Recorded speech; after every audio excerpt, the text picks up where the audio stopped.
ठीक है, कि पढ़ना ये इंपॉर्टेंट न्यूज़ है, आएगी भी। ठीक है, वो कहाँ से हुआ, लॉन्च कहाँ से हुआ? सतीश कहाँ पे? श्रीहरिकोटा। और कहाँ कहाँ से लॉन्च होता है इंडिया में? बेंगलोर से कोई लॉन्चिंग नहीं होती।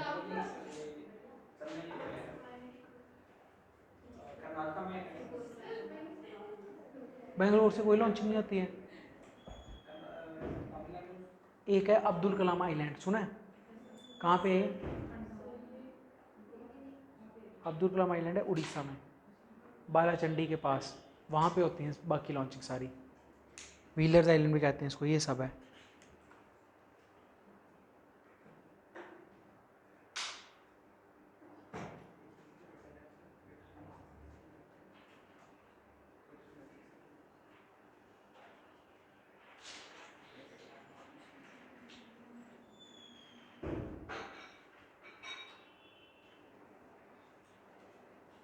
समझे? देखो ना, ये सब जैसे लाइन लिखी है, after significant time the cryo stage will begin. तो क्रायो स्टेज बाद में स्टार्ट होगी।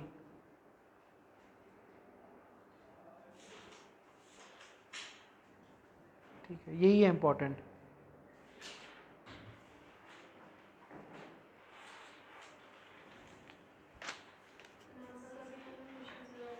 मिशन आर्टेमिस, आर्टेमिस इंपॉर्टेंट है वो, मिशन आर्टेमिस इंपॉर्टेंट है। पर चंद्र आर्टेमिस नासा का है।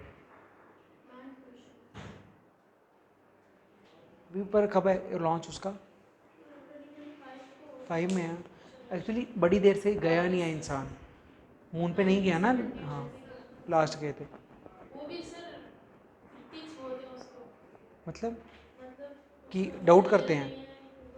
ऐसा नहीं है, सही बात है वो। Critics क्रिटिक्स तो कुछ भी बोलेंगे। ठीक है, कल का याद है सारा? 2 प्राइमरी चीज़ें की थी क्या? पेमेंट बैंक और स्मॉल फाइनेंस बैंक और टाइप्स ऑफ एटीएम। आप आए थे कल? क्यों? क्या? अच्छा, सर इंडिया का भी है ना मिशन गगनयान। वो तो यहाँ है गगनयान, तो इंडिया का यहाँ पे जाना है बिल्कुल पास में। देखो 3 तरह की ना ऑर्बिट्स, 3 तरह की होती हैं। ये धरती है ना, अगर एक होती है लो अर्थ ऑर्बिट, जो धरती से सिर्फ 500 किलोमीटर दूर होती है। ठीक है, एक होती है मीडियम अर्थ ऑर्बिट, वो किसी दूर होती है, और एक होती है हाई अर्थ ऑर्बिट, ये धरती से 36,000 किलोमीटर दूर होती है। ठीक है, पक्का?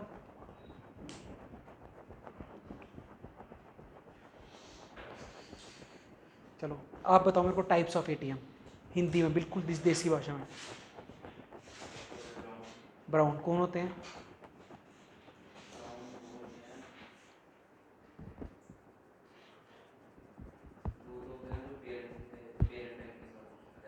और जो पेरेंट बैंक के साथ अटैच्ड है उसको, उसकी मशीन कौन खरीदता है? और मेंटेनेंस कौन करता है, कैश वगैरह की कनेक्टिविटी? सब बैंक है उसका, क्योंकि बैंक के साथ है ना। हम्म हम्म उनको उनको उनको हार्डवेयर और उनका मशीन कौन खरीदेगा? थर्ड पार्टी है, ये बैंक सिर्फ पैसा देगा। और लोग उसको पेमेंट करते हाँ, हैं। यही बताया था ना, चेक करो। उसको मशीन को मेंटेन, बैंक क्या बोलेगा हमें मेंटेन नहीं करना। वहां बैंक क्यों मेंटेन कर रहा था? क्योंकि गार्ड एक बैंक का भी होगा, वही गार्ड वहां चला जाएगा। यहाँ पे मेंटेन कौन करेगा मशीन को? Third party. बैंक क्या करेगा? पैसा और जो गाड़ी आती है कनेक्टिविटी, सर्वर वर्वर। तीसरा क्या? वो क्या? आरबीआई क्या तो करता है, मतलब क्या उसका? थर्ड पार्टी, उसका कोई रिलेशन नहीं है बैंक से। वो अपनी कमाई के लिए और अपनी प्रमोशन के लिए रेलवे स्टेशन, हॉस्टल्स, इन जगह लगा होता है, मॉल्स। ठीक है, याद? ठीक है, टाटा इंडिकेश जैसे। आप बताओ, आप आए थे कल? 2 फर्क बता दो पेमेंट बैंक और स्मॉल फाइनेंस बैंक में। जो पेमेंट बैंक होते हैं 75% अपना मतलब क्या बोलते हैं गवर्नमेंट बॉन्ड्स में रखते हैं, जो दूसरे होते हैं वो 75% अपना पीएसएल। क्या होता है पीएसएल?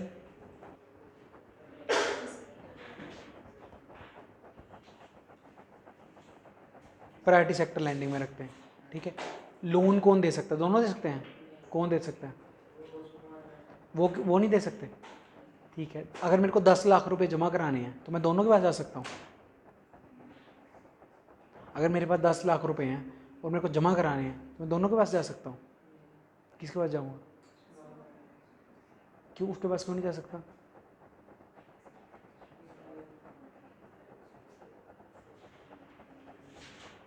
एक लाख मैक्सिमम लिमिट होती है। अगर मैं कनाडा का हूँ, कनाडा में रहता हूँ, क्यों? ठीक है। अगर मान लो मेरी यूएसए में कंपनी है बहुत बड़ी, ठीक है, और मैं चाहता हूँ इंडिया में 100% अपना पैसा लगा के बैंक बनाऊँ, पेमेंट बैंक बना सकता हूँ? वही तो, फिर नहीं बना सकते ना अपना पूरा लगा के। 26% किसकी होनी चाहिए? इंडियंस की। क्लियर है? पक्का? लेकिन जो पैसा जमा हो रहा है वो तो इंडियंस का ही है। बात समझ आ रही है? कितना पैसा, अगर मेरे को खोलना है पेमेंट बैंक, कितना पैसा चाहिए मेरे पास? ठीक है। स्मॉल फाइनेंस बैंक असली बैंक में कन्वर्ट हो सकता है? स्मॉल फाइनेंस बैंक खोलने के लिए कितना पैसा चाहिए? हेडिंग डालो। ये सब अब हम पढ़ेंगे थोड़े 1-2 दिन। ये होता है stock exchange, bonds, debentures, shares, ये सब, ठीक है। हेडिंग डालो financial market. Financial market, financial market.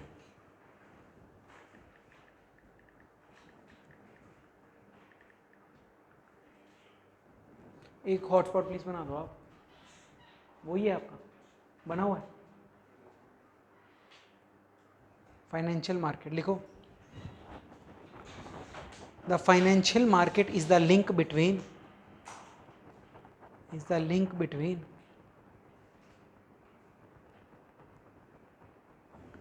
the link between fundraisers and investors. Fundraisers and investors. Fundraisers and investors.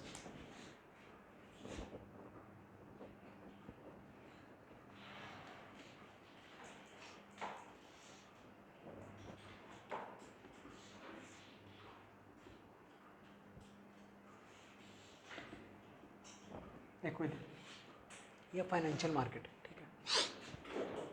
पूरे इंडिया में क्या चल रहा है? Simple, what is stock? Stock market is a type of financial market only. बड़ी types होती हैं, ठीक है। मैं एक एग्जांपल दे रहा हूँ। पूरे इंडिया में क्या चल रहा है फाइनेंशियल मार्केट पे? फॉर एग्जांपल अगर आप स्टॉक मार्केट देखो, स्टॉक मार्केट, तो लोग बोलते हैं कि ये एक टाइप है, और भी बड़े टाइप्स हैं। लोग बोलते हैं मैंने स्टॉक मार्केट में पैसा लगाया। इसका क्या मतलब होता है? सपोज करो यहाँ पे दो लोग हैं, ये बोल रहे हैं कि हमने स्टॉक मार्केट में पैसा लगाया। इसका क्या मतलब है? इसका मतलब है असली में इन्होंने किसी कंपनी के शेयर लिए। कोई कंपनी बोलो, फॉर एग्जांपल ये कंपनी अडानी पावर, सुनिए अडानी सुना है? किसने अडानी नहीं सुना? ये कंपनी अडानी पावर, इस बंदे ने अडानी पावर के शेयर लिए। तो असल में हो क्या रहा है, यहाँ पे अडानी था, अडानी को पैसा चाहिए था अपनी कंपनी बढ़ाने के लिए। अडानी ने अपनी कंपनी को लिस्ट किया, लिस्ट, ठीक है, समझा रहा हूँ। तो अडानी को पैसा चाहिए था, तो अडानी ने लिस्ट किया, इधर लोगों ने पैसे डाले, इधर से पैसे अडानी को मिल गए, ठीक है। तो ये पूरी जो फाइनेंशियल, ये एक चीज़ है, हो सकता है वो स्टॉक मार्केट में नहीं आए, वो ऐसे ही लोगों से पैसा ले लें बॉन्ड इशू करके। तो वो सारी चीज़ें जो उधारी का काम चल रहा है, ठीक है, ये कौन है? इसको कहते हैं इन्वेस्टर। लोग तो हैं ही इन्वेस्टर, इन्वेस्ट कर रहा है ना ये, ठीक है। और ये कौन है जो ले रहा है? इसको कहते हैं या तो डेटर, डेट लिया है जिसने, लेकिन अच्छा वर्ड होता है फंड रेजर, ठीक है। और ये जो पूरी स्टॉक मार्केट नहीं है, ये क्या है? ये अगर आप ऐसे बोलो फाइनेंशियल मार्केट। सर ओनरशिप किसके पास रहती है? किसकी? कंपनियों की ओनरशिप, वो तो कंपनीज एक्ट में पढ़ेंगे, बात समझो, ठीक है। पूरे देश में क्या? अगर कभी शेयर खरीदते हैं तो कोई भी कंपनी ऐसे होती है जैसे मतलब डायरेक्ट ओनरशिप हो जाती है शेयर्स में जितने परसेंट खरीदते हैं। समझ ही नहीं आ रहा मैं क्या बोल रहा। पहले अभी इतना समझो, इस पूरे देश में कुछ लोगों को पैसा चाहिए लोगों से, कुछ लोग पैसा देने को तैयार हैं। वो मार्केट जहाँ ये सब होता है उसको कहते हैं फाइनेंशियल मार्केट, ठीक है। अब आप ये भी बोल सकते हो कि ये काम तो बैंक में भी हो रहा था, बैंक में भी तो यही काम हो रहा था, कुछ लोग पैसा देने को तैयार थे डिपॉजिटर्स, कुछ लेने को तैयार थे, ठीक है। फिर इसकी क्या ज़रूरत पड़ी बताओ?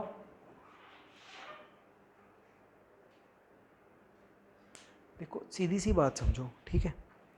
बैंक में क्या हुआ कि आपने पैसा जमा कराया, ठीक है। बैंक में पैसा जमा कराया तो अब बैंक के पास 3 लोगों ने पैसा जमा कराया, आगे बैंक लोन देता है, ठीक है।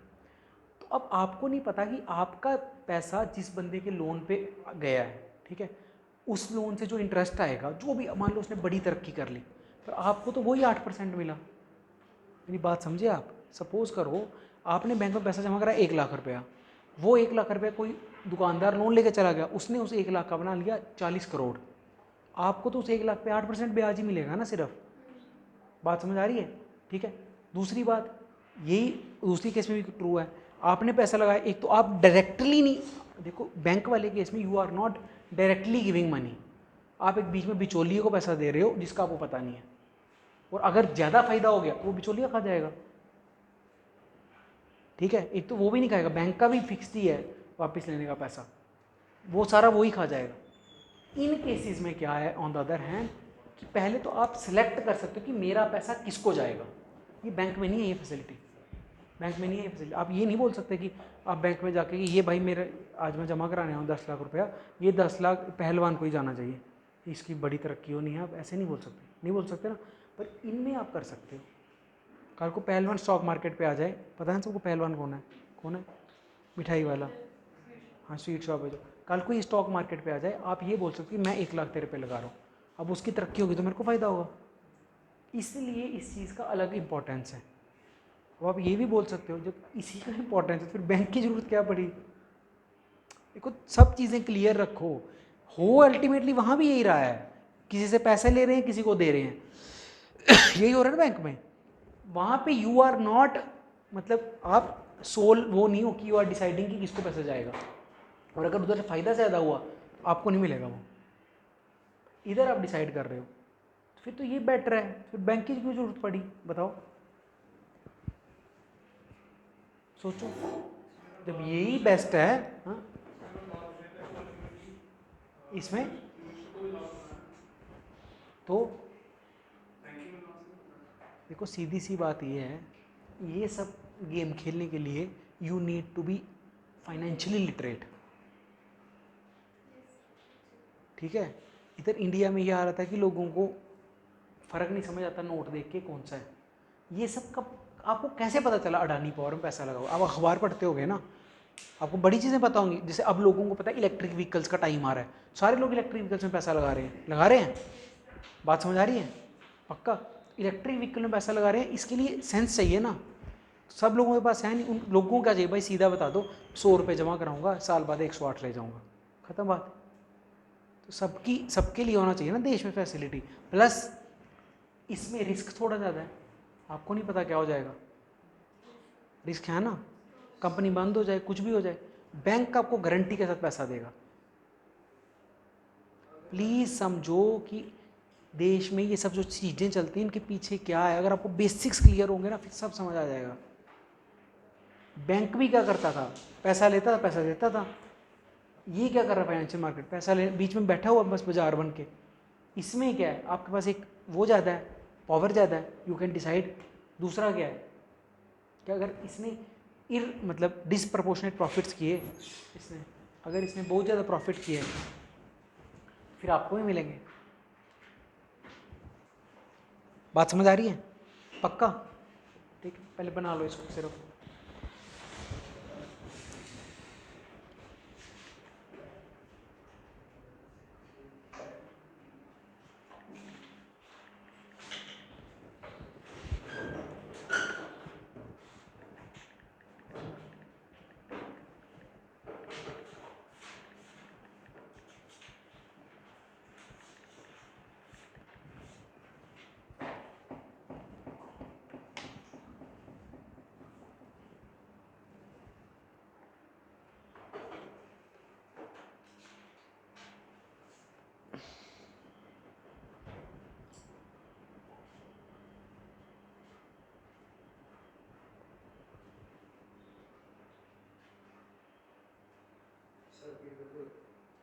क्या? अच्छा, देखो किसी भी देश में ना कुछ लोगों को पैसा चाहिए होता है और कुछ लोगों को पैसा लेना होता है उधारी पे, ठीक है। उस सब के बीच जो पूरी मार्केट होती है जो ये सब करती है उसको कहते हैं फाइनेंशियल मार्केट। इसकी एग्जांपल क्या है? स्टॉक मार्केट, ठीक है। तो मैं इनको ये बता रहा था कि ये स्टॉक मार्केट, यही काम तो बैंक भी करता है, किससे पैसा लेता है किससे पैसा देता है, ठीक है। तो यही काम जब बैंक करता है, बैंक में प्रॉब्लम क्या है कि अगर किससे पैसा लिया है बैंक ने, आगे पैसा दे रहा है, अगर वो कंपनी बड़ा मुनाफा कर गई तो आपको तो फ़ायदा नहीं हुआ ना उससे, तो वो इसमें पॉसिबल है, इसलिए ये वाले ज़्यादा ज़रूरी होती है।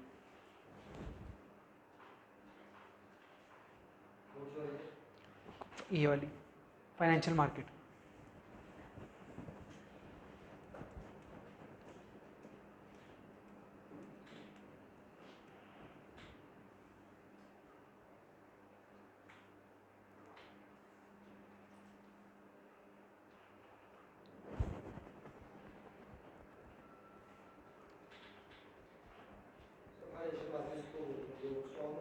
नहीं नहीं, कुछ भी फाइनेंशियल, कोई भी पैसा फाइनेंस से रिलेटेड कोई मार्केट होगी। अब मैं लिखवा रहा हूँ आपको, मैं लिखवा रहा हूँ।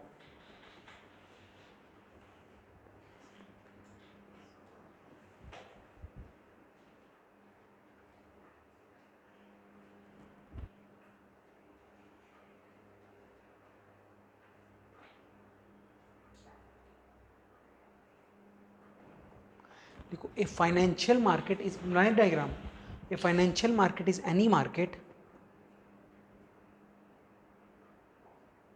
Financial market is any market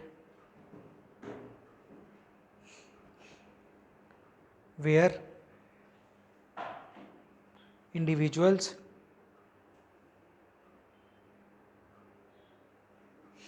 comma businesses comma private players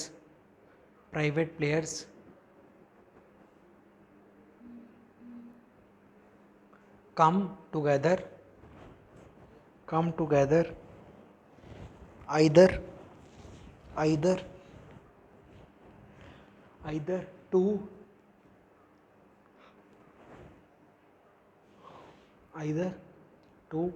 raise money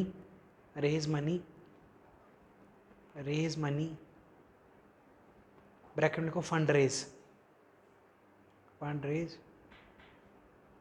bracket close, और to invest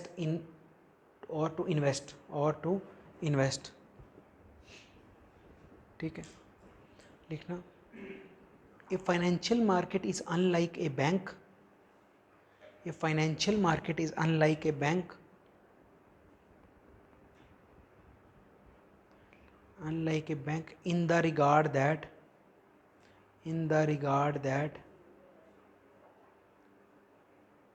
a financial market provides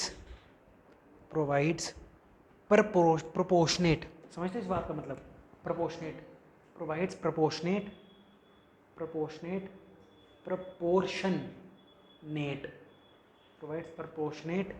returns on investment,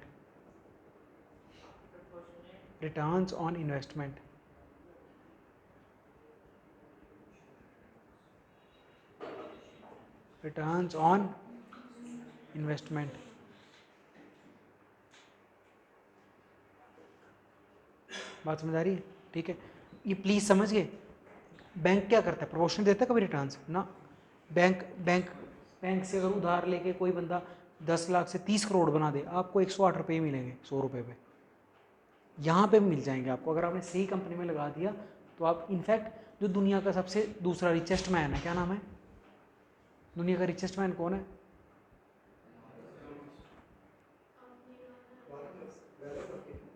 दूसरा है वो, दूसरा जो सबसे रिच मैन है वैरेन बफे, सुना है?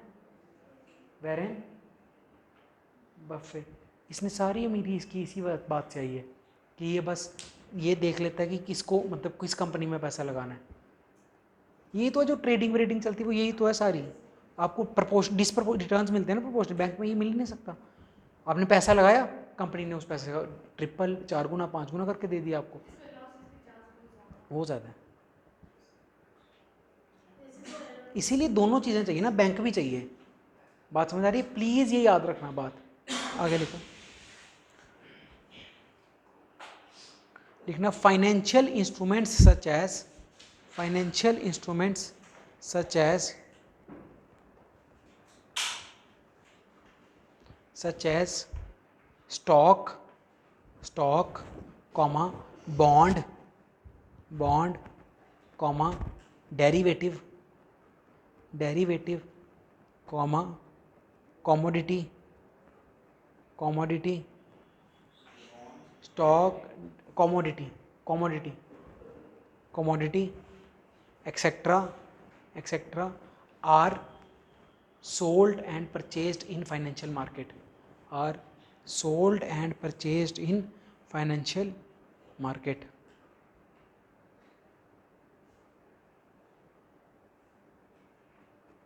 आगे, financial markets are relatively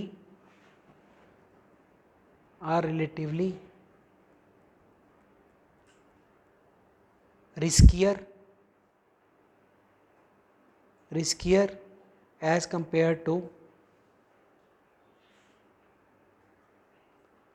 banks. बात समझ आ रही है? अब पहले सारी फाइनेंशियल मार्केट समझ लेंगे, ठीक है, सारी, उसके बाद एक एक को डेप्थ में पढ़ेंगे, ठीक है। देखो, types of financial markets, types of financial market,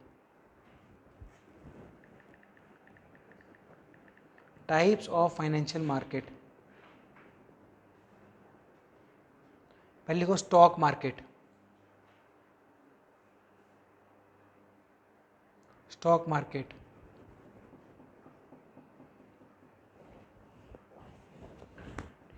देखो होता क्या यहाँ पे, आप पैसे दे के कंपनी की इक्विटी खरीदते हो, ठीक है। पहले ये समझो इक्विटी क्या होती है। शार्क टैंक देखता है कोई? क्या होती है इक्विटी? जो देखता है समझाना। इक्विटी देखते हो शार्क टैंक? शार्क टैंक क्या होता है? नेशनल ज्योग्राफिक चैनल पे आता है, फिर किस पे आता है? सोनी पे आता है, ठीक है। इक्विटी क्या, ध्यान से देखना, अगर आपने किसी को पैसा इन्वेस्ट करना है किसी में, ठीक है, दो तरीके हैं, ठीक है। क्या क्या तरीके हैं? या तो आप बोलो कि भाई मेरे से 2 करोड़ रुपए उधार ले जा, ये बोल सकते हो, या बोल और मेरे को वापस दे देना, ठीक है। इसको कहते हैं लोन, ठीक है। अगर किसी को सपोज करो ये कंपनी है, ठीक है, किसी को इसमें इन्वेस्ट करना है, तो ये बंदा, एक बंदा कह सकता है, ठीक है, कि मेरे से 2 करोड़ ले जा, 2 करोड़ लोन। लोन का मतलब है कि ये वापस आएगा, ठीक है। दूसरा बंदा कहता है कि एक काम कर, मेरे से 2 करोड़ ले जा, ठीक है, मुझे वापस कुछ नहीं चाहिए। फिर ये कैसे काम चलेगा? 2 करोड़ ले जा, वापस कुछ नहीं चाहिए। ये कहता है कि कंपनी का 2% या 3% हिस्सा मेरा, आज के बाद इस कंपनी में जो भी मुनाफा होगा उसका 2% मेरा। बात समझ आ रही है? इसको कहते हैं लोन, इसको कहते हैं इक्विटी, ठीक है। तो स्टॉक मार्केट वो मार्केट होती है जहाँ पे लोग पैसा देते हैं इन एक्सचेंज फॉर इक्विटी। लोग बोलते नहीं है मैंने स्टॉक मार्केट में, ये नहीं बोलते शेयर खरीदे हैं, शेयर खरीदे हैं, बोलते हैं ना शेयर खरीदे हैं। मतलब अगर आपने पीएनबी के 30 शेयर खरीदे हैं, तो मतलब अगर पीएनबी के 1 करोड़ शेयर होंगे, तो 30/1 करोड़ का जो भी परसेंट बनता होगा उतना बैंक आपका, 0.00002% बैंक आपका ना, पैसा नहीं लेंगे। प्लीज़ ये याद रखो, 2 तरह से आप इन्वेस्ट कर सकते हो, ठीक है। पहला लोन के थ्रू, दूसरा इक्विटी के थ्रू। इक्विटी में ये नहीं होता, इसकी जगह क्या होता है? Instead shares are bought, shares are bought. ये ज़्यादा फायदेमंद, रिस्क है इसमें, हाँ, इसमें रिस्क है। पर अगर इसमें कई लोग स्टार्टिंग में कंपनी 10 लाख रुपए में 50% कंपनी खरीद देते हैं, वो कंपनी बाद में चल के बन जाती है 1000 करोड़ की। अगर वो मान लो ये कर देता लोन, 10 लाख मेरे को वापस दे देना, तब तो कुछ भी नहीं मिलता उसको।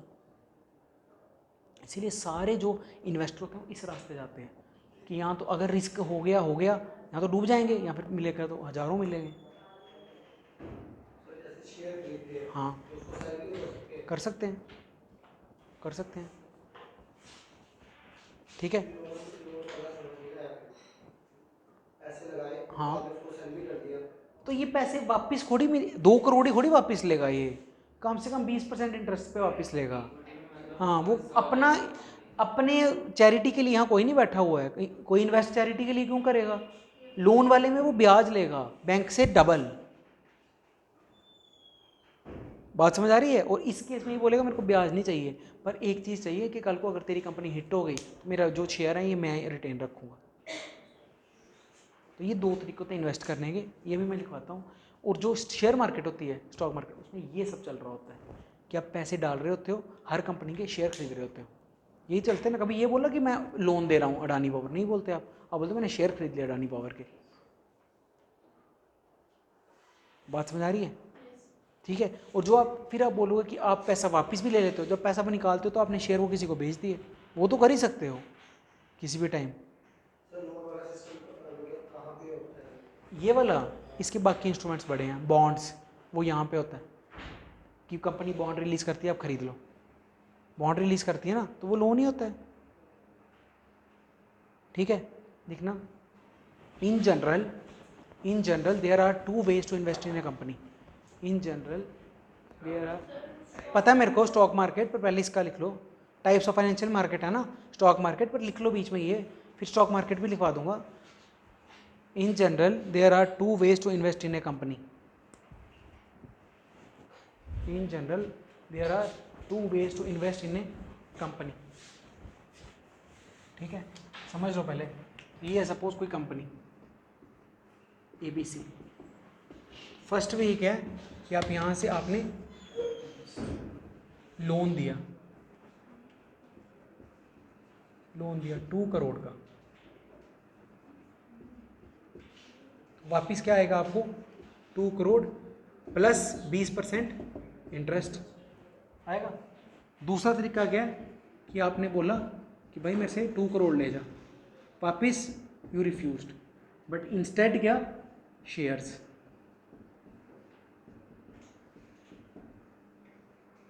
इसका ये वाली जो काम हो रहा होता है ये वाला, इसकी एक एग्जांपल क्या है, स्टॉक मार्केट। अभी मैं सारा लिखाऊंगा।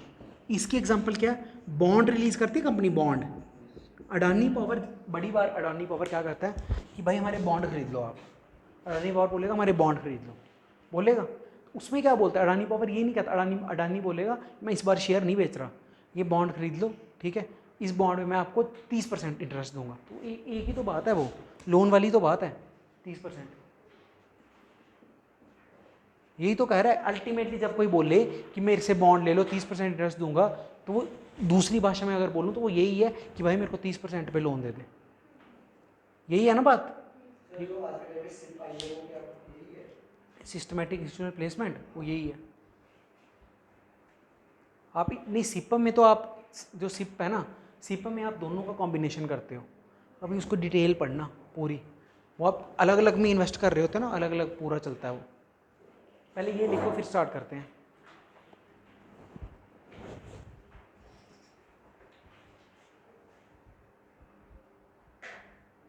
स्टॉक मार्केट ऊपर से हेडिंग काट दो, पहले ये लिख लो फिर नीचे स्टॉक मार्केट हेडिंग लिखना। इसको प्लीज अच्छे से समझो, कोई डाउट है तो पूछ लो।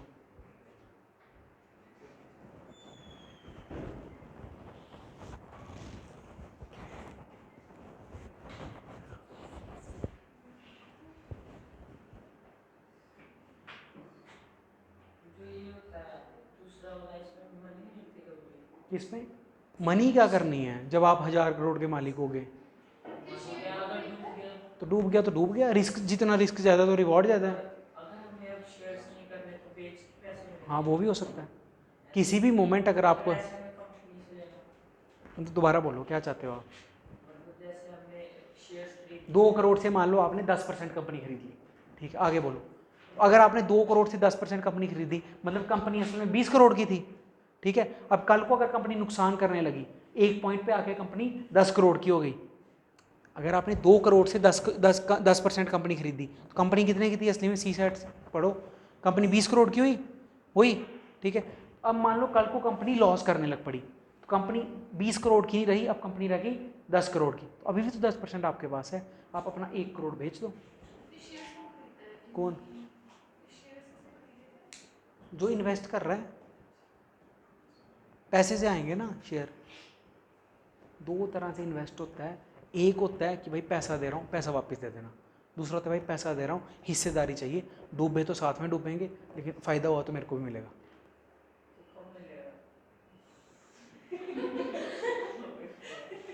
मतलब अगर वो शेयर्स ले रहा है, हाँ, पैसे कैसे मिलेंगे उसको? मैं बता रहा हूँ, मैं सीरियसली बता रहा हूँ, ध्यान से देखना,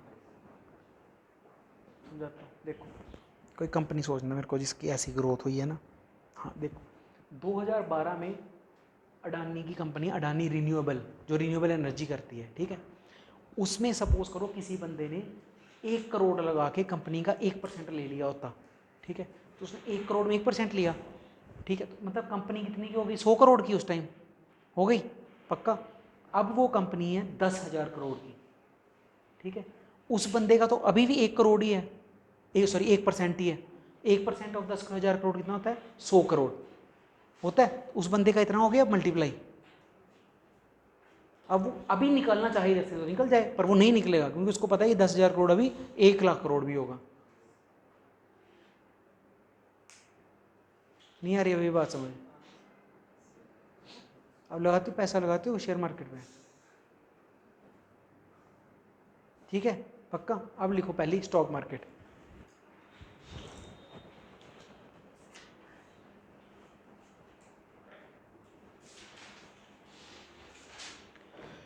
लिखना stock markets. Stock markets are places, stock markets are places where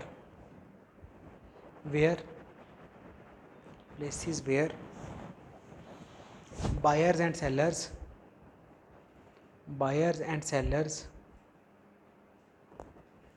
meet to exchange money and shares of corporates, to exchange money and shares of corporates, to exchange money and shares, यही चल रहा है, money और shares. Next,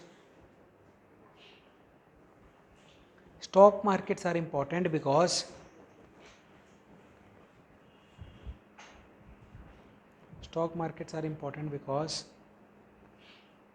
they democratize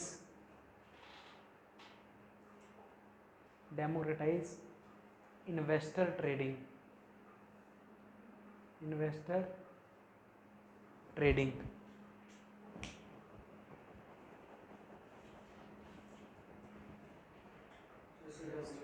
देखो investor trading अभी तक सिर्फ अमीर अमीरों का ही गेम थी ना, ये डेमोक्रेटाइज कर दिया। अगर आपके पास फ़ोन है, कुछ भी आपके पास, आप जाके 10 रुपये से भी ब्रिटानिया का शेयर ले सकते हो। डेमोक्रेटाइज कर दी ना process. What is democratisation? Everyone has equal access, ये तो डेमोक्रेटाइजेशन। डेमोक्रेटाइज कर दी इन्वेस्टर ट्रेडिंग। आगे लिखो, India has 2 stock exchanges. India has 2 stock exchanges. India has 2 stock exchanges. पहला Bombay stock exchange. Bombay stock exchange कहाँ पे है? हाँ, Dalal street, Bombay, Bombay Bombay. Next next next national stock exchange.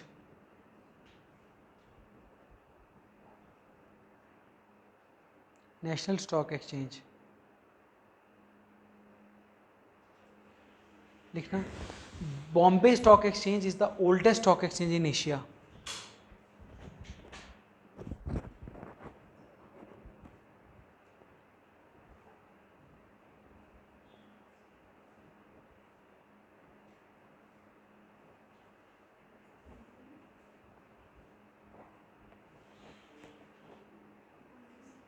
ठीक है, अब मैं आपको समझाता हूँ होता क्या है, पूरी चीज़ क्या होती है। दिल्ली, हाँ, ठीक है, पहले समझना क्या होता है। बॉम्बे स्टॉक एक्सचेंज पे हजारों कंपनियां, ठीक है, तो सब कोई ना कोई खरीद रहे हैं, ठीक है। सपोज किसी भी दिन कोई कंपनी है, उसका लोग उस दिन उस कंपनी का रेट चल रहा है ऐसे कि 1% उस कंपनी का मिल रहा है 100 रुपये में, ठीक है, सब 100 में मिल ले रहे हैं। अगले दिन 2% मिल रहा है 100 में, तो अगले दिन डाउन आ गई वो कंपनी, ठीक है। तो ऐसी सारी कंपनी, अगर 1% 100 में मिल रहा है तो कंपनी कितने की हो गई, बोलो 10,000 की हो गई, ठीक है। ऐसी सारी कंपनीज हैं स्टॉक एक्सचेंज में, ठीक है। उन सारी कंपनीज का एक इंडेक्स निकाला जाता है, कोई वेटेड एवरेज होती है कुछ वैसे।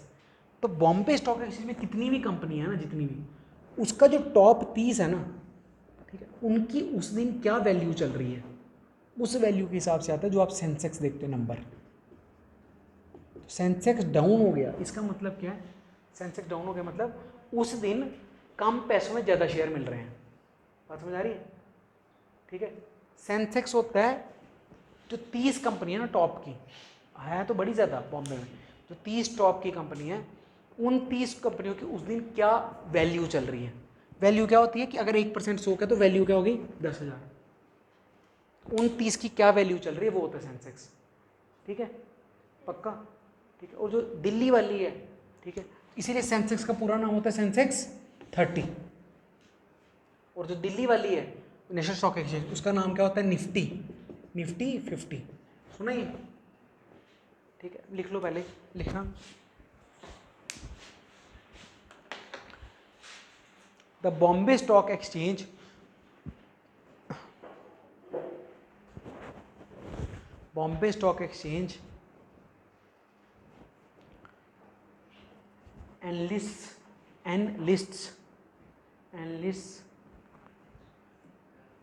एनलिस्ट मतलब लिखता है, बताता है, एनलिस्ट्स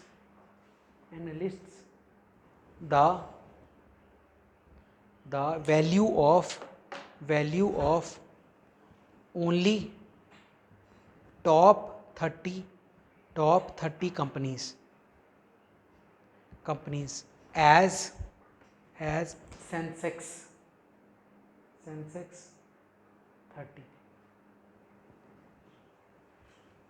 क्लियर है, आगे लिखो। The national stock exchange on the other hand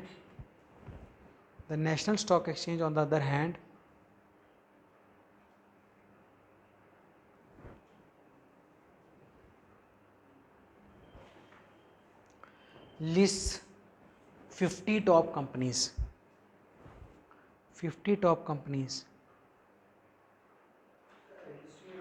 list एक ही बात है, लिस्ट और list, 50 top companies, and it is known as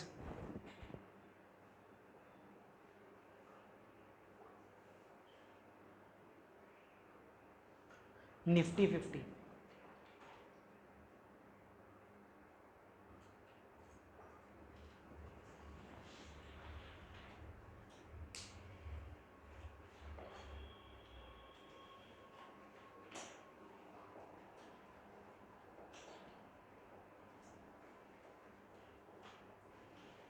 पक्का, अब लिखो, stock market is a secondary market.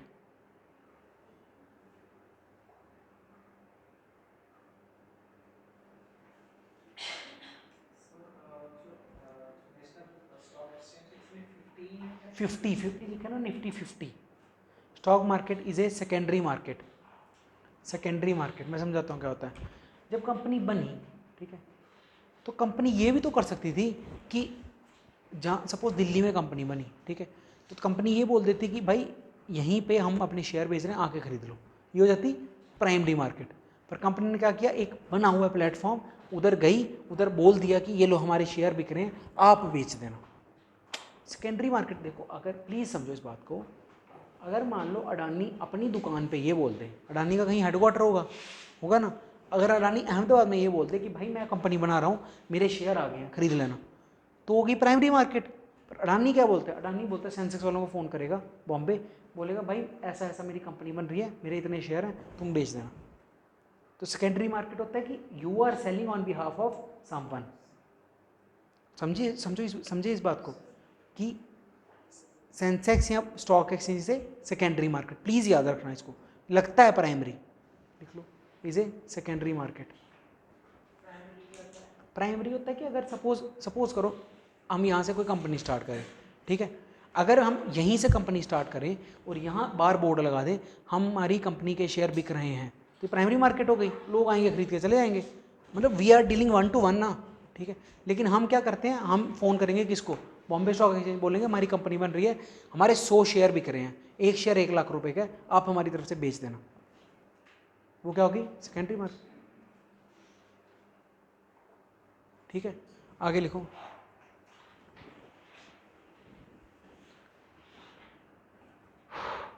stock market is of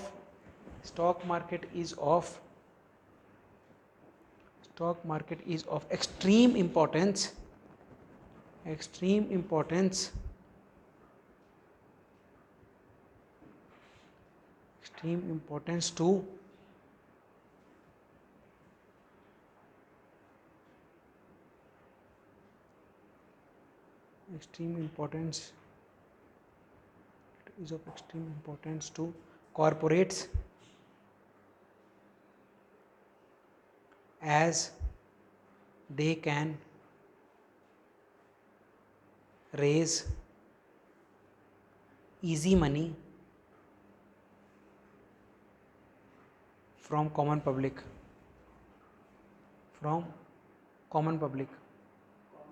public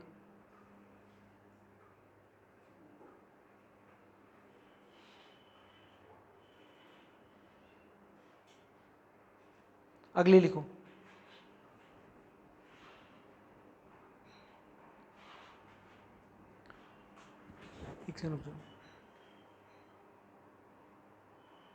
एक लास्ट लाइन लिखना, stock market is also beneficial for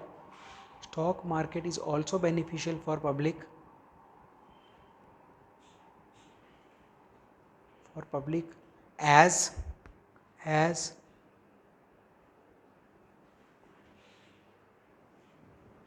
it provides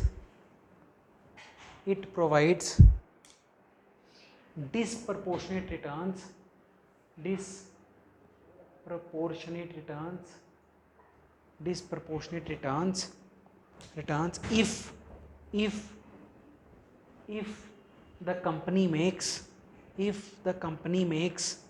huge profits and dividends,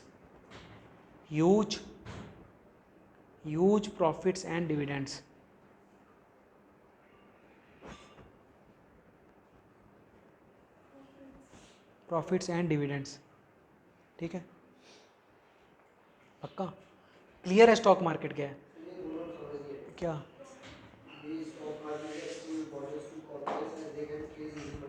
देखो, corporate को पैसा चाहिए था ना, तो कॉर्पोरेट ऐसे क्या करता, किसी को फ़ोन करता, भाई मेरे को दे दे, मैं, उसने बोल दिया कि भाई बॉम्बे स्टॉक एक्सचेंज बोला भाई पैसा चाहिए मेरे को, वहाँ आराम से मिलेगा, पूरी इंडिया इन्वेस्ट कर रहा है, उधर कर रहा है स्टॉक मार्केट इन्वेस्ट।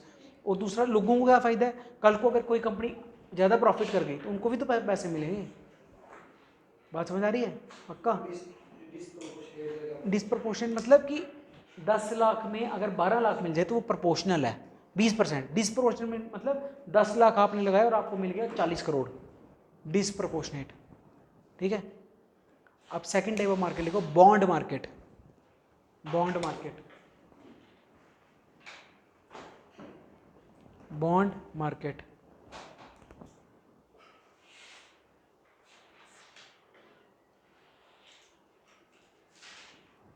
अभी 21 जुलाई को मूवी आ रही है ओपनहाइमर की, प्लीज़ देखना, सीरियसली। ये नोलन, पता है क्रिस्टोफर नोलन, इसकी मूवी बहुत प्यारी मूवी होगी क्या है ही, लोग बोल रहे हैं। ये लगाएंगे नहीं, वे पंजाबी फिल्में लगाते हैं, लगाएंगे, ये आएगी यहाँ, प्लीज़ सजेस्ट कर रहा हूँ देखना। पहले ओपनहाइमर का विकिपीडिया पढ़ लेना, ये चीज़ें बड़ी ज़रूरी होती हैं, पढ़ाई चीज ये भी ज़्यादा समझ आएगा अगर इसमें इंटरेस्ट लोग ऐसी चीज़ों में। बड़ी रेयरली ऐसी मूवीज़ आती हैं, once in a lifetime film है। तो पक्का देखना, पक्का देखना। पहले विकी, कौन है ओपनहाइमर? सर न्यूक्लियर बॉम्ब है ये बंदा। नहीं, हाँ, साइंटिस्ट। वो तो पता ही है क्या कंट्रीब्यूशन है, ह्यूमैनिटी को क्या कंट्रीब्यूशन है। इनके लिए लाइन बोली जा रही है, ही इज़ द मोस्ट, मतलब ये बंदा मोस्ट सिग्निफिकेंट पर्सन है पिछले 500 साल का। तो कोई सोच के ही बोल रहा होगा ना। न्यूटन भी तो पैदा हुआ उसमें, आइंस्टाइन भी पैदा हुआ, इसको क्यों बोल रहा है? 2-3 काम स्टार्ट करो। एक तो डेली विकीपीडिया पढ़ा करो किसी इसका, उससे पता क्या होता है, फालतू के जो हम दिमाग में गोबर डाल रखते हैं ना, वो नहीं रहेगा। डेली किसी ऐसे बंदे का विकीपीडिया पढ़ो, ऐसे फालतू की चीज़ों में हम उलझे रहते हैं। और दूसरा, मैं बुक भेज दूंगा आपको, ग्रुप है ना, उस पर एक बुक है 100 most significant personalities of the world, मतलब जो अभी तक पैदा हुए हैं उसमें सारे। तो उसमें वो 200 पेज की किताब है, ठीक है, हर बंदे के 2-2 पेज लिखे हैं, तो आपको समझ आएगा, मतलब ठीक है। तो इसके बारे में पढ़ना, और प्लीज़ फिल्म देखना ये वाली, ओपनहाइमर ही नाम है, सुना होगा नहीं, बड़ा फेमस बंदा है डायरेक्टर, इंसेप्शन बनाई है इसने, सुनिए इंसेप्शन, इंटरस्टेलर, डार्क नाइट, सारी इसने बनाई है। पक्का लगाएंगे, मैं तो, मेरे को उम्मीद नहीं कर रहा, मैं तो सोच रहा था कि टेलीग्राम से लूँगा, ठीक है, आ जाएगी तो फिर अच्छी, इधर आएगी। फिर तो अच्छी बात है अगर आएगी तो। बारबी भी है ना, इसके साथ लास्ट में भी है। हमने दो मूवीज एक दिन आ रही है ना, मतलब एक साथ आ रही है। हमें बारबी देखनी है, नहीं तो ये वाली देखनी है सर, यही देखना, बारबी से कुछ नहीं मिलेगा, बारबी भी आ रही है, ठीक है। अगली है बॉन्ड मार्केट। बॉन्ड मार्केट समझो क्या होता है? उससे वर्ल्ड वॉर का भी, ये सब चीज़ें ना जो हो रही थी ओपनहाइमर के टाइम, वर्ल्ड वॉर के टाइम चल रही थी, तो वर्ल्ड वॉर का आपकी वर्ल्ड हिस्ट्री भी क्लियर होगी बड़ी, समझ रहे हो। चलो अब आते हैं, फॉर एग्जांपल गांधी की अगर फिल्म देखो ना, गांधी यूट्यूब पे पड़ी जो 3 घंटे 24 मिनट वाली, ठीक है, अगर हमने वो फिल्म देख ली ना, आपको मॉडर्न हिस्ट्री सीरियसली बड़ी आसान लगेगी। अगर सही चीज़ें देखोगे तो तभी फ़ायदा होगा। और ये देखोगे गांधी चोर था, इसकी वीडियो बनी हुई है 40 मिनट की, तो फिर देखते रहो, कुछ नहीं मिलेगा उससे। गांधी असलियत में वो था क्रिश्चियन, इसकी वीडियो देख रहे हैं 2 घंटे, फिर देखते रहो, ठीक है। बॉन्ड मार्केट क्या होती है? पूरा इंडिया, ठीक है, लेट्स से पूरा इंडिया, पूरे इंडिया में लोन चाहिए अलग अलग चीज़ों का। फॉर एग्जांपल ये म्यूनसिपैलिटी है, नागपुर म्यूनसिपैलिटी, इसको लोन चाहिए, तो ये क्या बोलता है कि भाई ये बॉन्ड ले जाओ मेरे से, ठीक है, बॉन्ड खरीद लो। बॉन्ड क्या होता है? कुछ नहीं, बस पेपर एक तरह का, तो बॉन्ड ले लो, मुझे क्या दे दो? पैसा, ठीक है, और वो पैसा मैं आपको इंटरेस्ट के साथ वापस दे दूंगा। अल्टीमेटली बॉन्ड मार्केट में देखो, कहने की बात है, बॉन्ड मार्केट में क्या होता है, एन एंटिटी या एक कंपनी या कोई भी गवर्नमेंट की एजेंसी रिलीजेस बॉन्ड्स, ठीक है, और उस पर प्रॉफिट देती है, ये होता है। लेकिन इसी को कहने का दूसरा जो वे ऑफ सेइंग है वो ये है कि वो जो इंसान है, नागपुर म्यूनसिपैलिटी, ये बोल रही है please give me loan at rate of interest. यही तो है, एक ही तो बात है। अगर मैं ये बोलूँ कि मेरे से बॉन्ड ले जाओ, मैं आपको इंटरेस्ट दूंगा, तो उसका यही तो मतलब है कि आप मेरे को लोन दे दो इंटरेस्ट पे, रेट ऑफ इंटरेस्ट पे। हाँ, अब इसमें भी समझाऊंगा प्राइमरी सेकेंडरी, पर पहले समझ आ गया। तो बॉन्ड मार्केट इंडिया में कोई ऐसा नहीं है एक जगह पे चल रही है। यहाँ पे सपोज करो कोई वॉट जू खुली, जू, उस वो अपनी बॉन्ड रिलीज कर देगी, तो बॉन्ड मार्केट इज स्कैटर्ड, ठीक है। और bond market is meant for raising loans not shares, concept दिमाग में रखो, ठीक है, पक्का, ठीक है। लिखो पहले,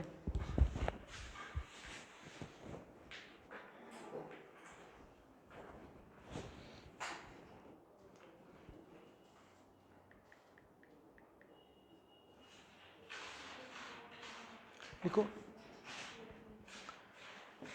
bond market is relatively scattered through out the country. Stock market भी स्कैटर्ड है, दिल्ली में भी है, बॉम्ब पर वहाँ पॉकेट्स में है, बॉम्बे की एक जगह पे होती है, दिल्ली में एक जगह पे होती है, जापान में एक जगह पे होती है, तो पॉकेट्स में है ना, ये कहीं भी हो सकती है। हो सकता है कोई बॉन्ड यहाँ बेचने बैठ जाए, कोई थोड़े किलोमीटर 2 किलोमीटर बाद दूर बैठ जाए, ठीक है। Bond market is relatively scattered in the country, is relatively scattered, scattered समझते हो, dispersed, scattered in the country. अगला, एनी एंटिटी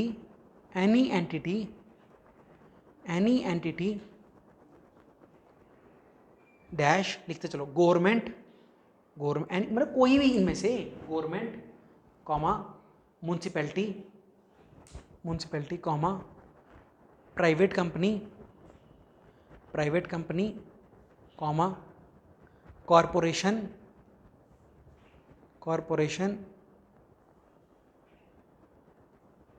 कॉमा एंड क्या बच गया, प्राइवेट कंपनी होगी, कॉरपोरेशन, म्यूनसिपैलिटी एंड, ठीक है इतना ही रखो, etcetera etcetera, can release bonds, release bonds, देखो investors by these bonds, investors by these bonds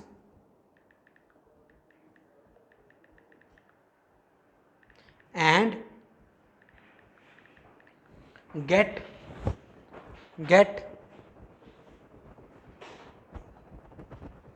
a certain rate of interest,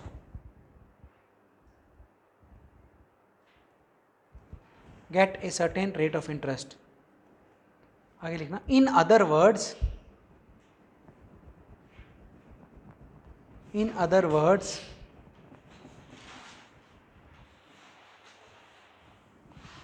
in other words the entity issuing bonds, the entity issuing bonds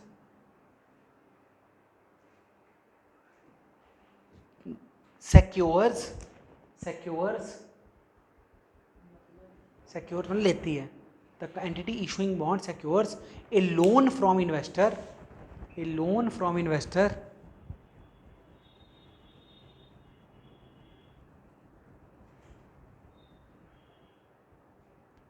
a loan from investor at a rate of interest, at a rate of interest, at a rate of interest, at a rate of interest, आगे लिखो,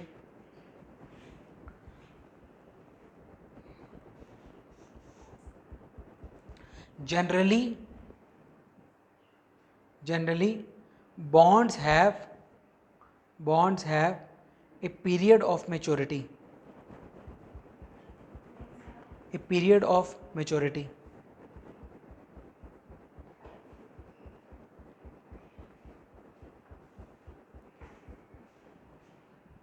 a period of maturity, आगे लिखो, heading low, bond price and bond yield,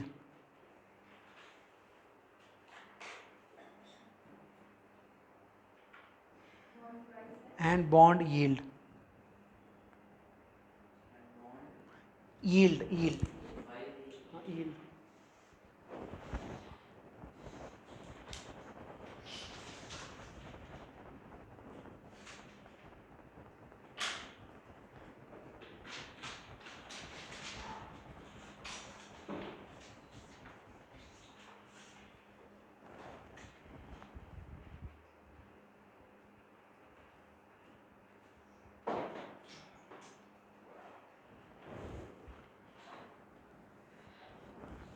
ध्यान से समझना,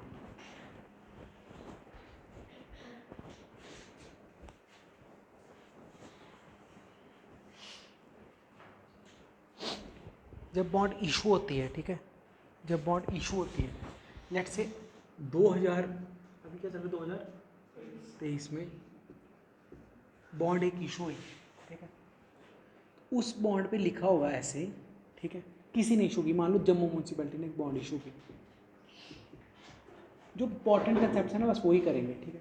पहली चीज़ ये समझो, बॉन्ड शेयर देती है, लोन देती है, डेट का, लोन का दूसरा वर्ड होता है डेट, ठीक है, तो वहाँ लिख के आएगा कि बॉन्ड डेट इंस्ट्रूमेंट है या शेयर इंस्ट्रूमेंट है, क्या मारोगे, डेट, शेयर थोड़ी हुआ कुछ बॉन्ड से, म्यूनसिपैलिटी ये कहती है कि 2% म्यूनसिपैलिटी आपकी अगर पैसे दोगे तो, ऐसा थोड़ी होता है, कंपनी में होता है ना ये, ठीक। मान लो जम्मू म्यूनसिपैलिटी ने बॉन्ड रिलीज की आज, इस पर लिखा होगा 100, ठीक है, ये इसका क्या होगा फेस प्राइस। इसका मतलब है कि भाई कभी भी आके तुम आना और हमसे ले जाना, ठीक है। तो ये उसका फेस प्राइस है। अब ये बॉन्ड 100 रुपये की खरीदेगा, हमें 100 रुपये की बेचेंगे नहीं, कितने की बेचेंगे, 100 से कम, ताकि फ़ायदा हो। अल्टीमेटली वो म्यूनसिपैलिटी, कोई भी जो बॉन्ड इशू कर रहा है वो क्या चाहता है कि जो मेरे में इन्वेस्ट कर रहा है उसको फ़ायदा मिले। अगर उसने ये लिख के दिया 100, तो उसको बॉन्ड जो इशू प्राइस है, इशू प्राइस वो कितना रखना पड़ेगा, लेस देन 100। मान लो कुछ भी रख दिया, 90 रख दिया, तभी तो फायदा होगा, तभी तो कोई इन्वेस्ट करेगा। लोग खरीदेंगे ना 90 रुपए की, और लोगों के दिमाग में रहेगा भाई बेच के 100 मिलेगा मेरे को।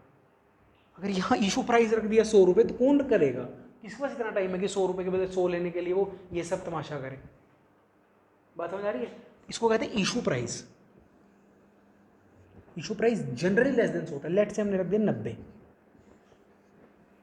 ठीक है। ठीक, अब इन दोनों में जो डिफरेंस होता है, ठीक है, इसको कहते हैं यील्ड। यील्ड क्या होता है, कितना मुनाफा निकला। इधर से जो डिफरेंस आता है उसको क्या कहते हैं, यील्ड।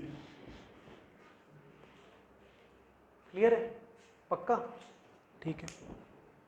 एक लाइन यूपीएससी बार बार पूछता है, उसको ध्यान से देखना। सपोज करो bond price and bond yield, ठीक है। मान लो कुछ ऐसा हो गया, वो मैं बताऊंगा सिचुएशंस कब होता है, कि बॉन्ड का प्राइस कम होते जा रहा है। अब ये डिपेंड करता है इशू प्राइस की सिचुएशन क्या है। फॉर एग्जांपल, ध्यान से समझना, अगर गवर्नमेंट ऑफ यूनाइटेड किंगडम है, ठीक है, उधर क्या होगा, लोग 90 रुपये में भी खरीदेंगे ना, लोगों के मन में ट्रस्ट होगा, भाई ये बड़ी अच्छी सरकार है, 100 रुपये पक्का वापस देगी, ठीक है, पक्का। अब मान लो यही काम 90 रुपये में पटना सरकार बेचेगी बॉन्ड, ठीक है, लोग खरीदेंगे ही नहीं, उनको पता है इनका भरोसा ही नहीं है, 90 रुपये में बोलेंगे ये देंगे ही नहीं पैसे। बात समझ आ रही है? तो जब सिचुएशन, बॉन्ड प्राइस किस पे डिपेंड करता है कि सिचुएशन कैसी है, ठीक है। अगर लोगों को डर है कि भाई मेरे को भरोसा नहीं है इन पे, तो जो बॉन्ड इशू कर रहा है उसको और सस्ता 70 में बेचना पड़ेगा, 30 का फायदा मिलेगा, तभी लोग आएंगे। प्लीज सही समझो, पहले एक चीज समझो, बॉन्ड प्राइस, फेस प्राइस क्या होता है, फेस प्राइस को फेस वैल्यू भी कहते हैं, ठीक है। पहले एक लाइन जो हमेशा याद रखनी है आपने, bond price and bond yield are inversely related. समझ आती है बात? मान लो बॉन्ड प्राइस घट गया, घटता कब है, जब डर का माहौल होता है, तो बॉन्ड यील्ड क्या हो जाते हैं, बढ़ जाते। दिख रहा है, ये 70 का अगर हो गया, यील्ड कितनी मिलेगी, 30 की। पहले इतना समझो, फिर देख आगे करते हैं। याद रखना ये बातें छोटी छोटी, नहीं आ रही समझ, बता दो। पहले इतना समझ आ गया, फेस वैल्यू पर इशू प्राइस और फेस प्राइस और यील्ड, ये भी नहीं आया, चलो आराम से करते हैं। देखो इतना ही समझो, जब म्यूनसिपैलिटी को उधार चाहिए था ना, तो इसने क्या किया, एक बॉन्ड रिलीज की, कागज, कुछ नहीं तो कागज होता है, उसने बोला ये लो 100 रुपये मैं आपको इस पे वापस दूंगा, जितना लिखा है उतना वापस मिलेगा आपको इस, ठीक है। अब लोग आए, तो लोगों ने बोला अगर 100 रुपये वापस मिलेंगे तो मैं 100 तो नहीं दूंगा, मेरे को तो फ़ायदा चाहिए, तो मैं दूंगा 90 या 80। उन्होंने कहा चलो 80 दे दो, तो ये क्या हो गया इसका फेस प्राइस, ये क्या हो गया इसका इशू प्राइस। तो लोगों ने कितना गेन किया, उसको कहते हैं कितनी,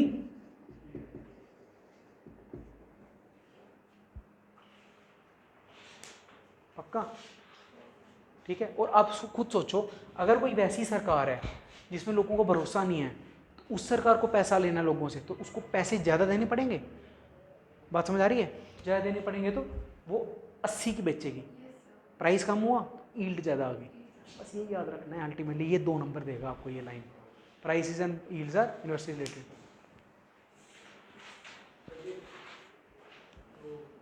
ये बहुत इंटरेस्टिंग, मैं इसीलिए मैं आपको कहता हूँ, अगर ये ऐसी चीज़ें आती हैं ना, तब हिंदू का इकॉनमी वाला पेज सेंस बनाता है। ऐसे पढ़ते रहो कोई मतलब ही नहीं है, आएगा कुछ समझ। अगर ये सब समझ आएगा आपको, तभी तो उसका सेंस बनेगी चीज़ों की। हाँ होता है, समझाने का ये सिर्फ, वो तो परसेंटेज पे ही चलता है। 100 रुपये की कोई बॉन्ड ऐसे भी, और वो चलती भी वैसे है, 100 की इशू होती है, मिलती है 112 है, वैसे होता है। ये सिर्फ समझाना है आपको, ये लाइन समझानी थी बस। सर वो वाली लाइन कब होती है? ये अगर प्राइस घटेगा तो डिफरेंस बढ़ेगा, डिफरेंस इज व्हाट, यील्ड।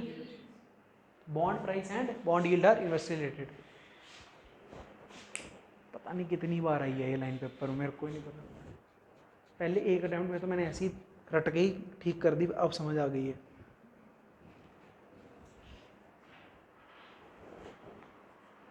ठीक है,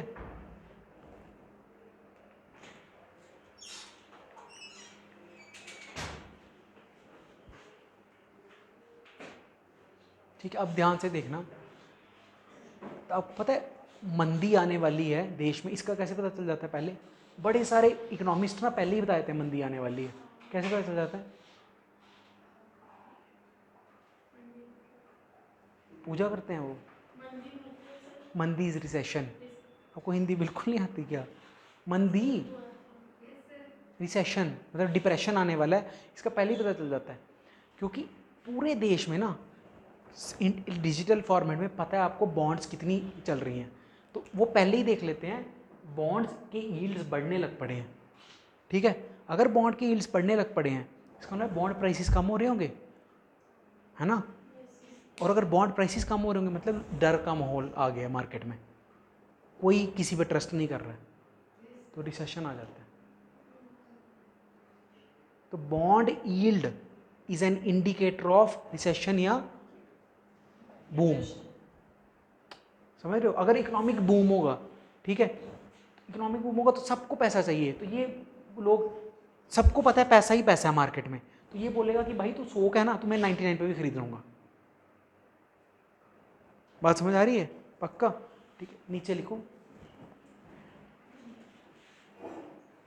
bond yield is an indicator of, bond yield is an indicator of, bond yield is an indicator of state of health of an economy. Recession नहीं, जो boom का भी हो सकता है, state of health of an economy, state of health of an economy. Bond yield, bond yield is an indicator of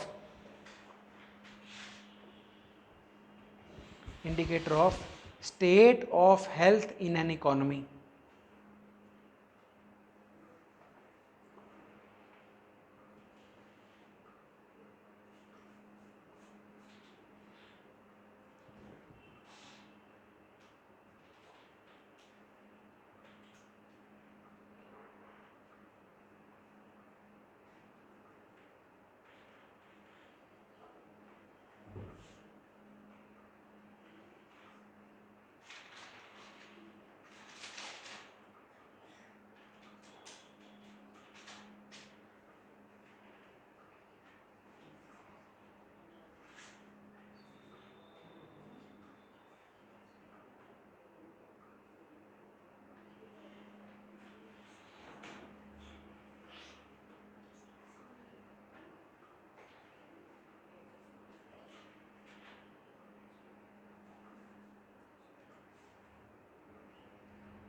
पक्का याद रहेगा? अब एक काम करो, टाइप्स ऑफ बॉन्ड उतनी बाद में पढ़ेंगे इसको, मतलब बड़े तरह की बॉन्ड होती है, जीरो इंटरेस्ट बॉन्ड, ये सब वो बाद में करेंगे। अब बस तीसरी मार्केट पे लिखो, मनी मार्केट। आपने पढ़ लिया है तीसरी मार्केट। पहली क्या थी? स्टॉक। दूसरी क्या थी? बॉन्ड। तीसरी है मनी मार्केट। मनी मार्केट में क्या आएगा? बैंक सारे, वो भी तो एक तरह की मार्केट ही है। Money market is also type of financial market. लिखो, इसके बारे में ज़्यादा नहीं करेंगे, लिखना। The main participants in money market are, the main participants in money market are, चीज़ें समझने की हैं इकोनॉमिक्स में, ज़्यादा समझ आ रही है ना? The main participants in money market are banks,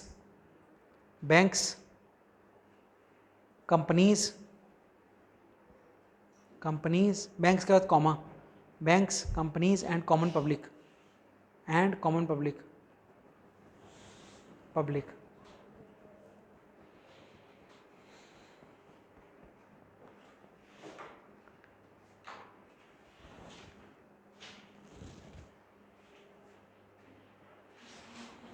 लिखता हूँ मनी मार्केट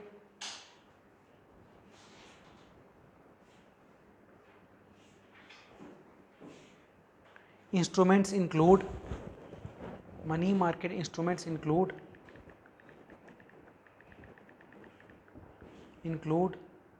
the following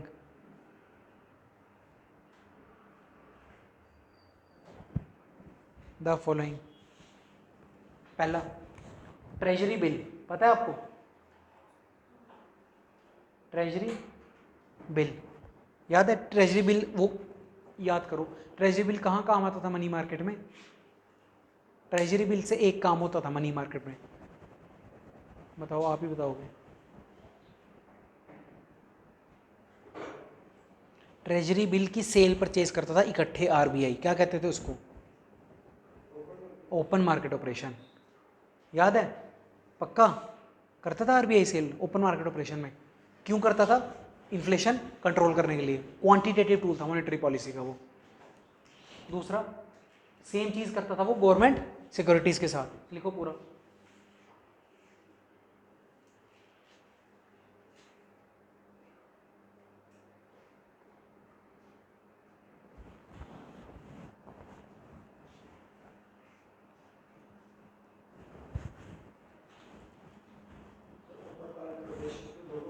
हाँ किसमें? हाँ नहीं, ओपन मार्केट ऑपरेशन में ये चीज़ें खरीद, स्टॉक मार्केट का शेयर कहाँ से बेच देगा वो? आरबीआई क्या करता है ओपन मार्केट ऑपरेशन में? बॉन्ड्स की सेल परचेज कर रहा हो तो साइमल्टेनियस, तो उसमें शेयर कहाँ से आ गया? ठीक है, अगला दो और रखने आपने याद, कमर्शियल पेपर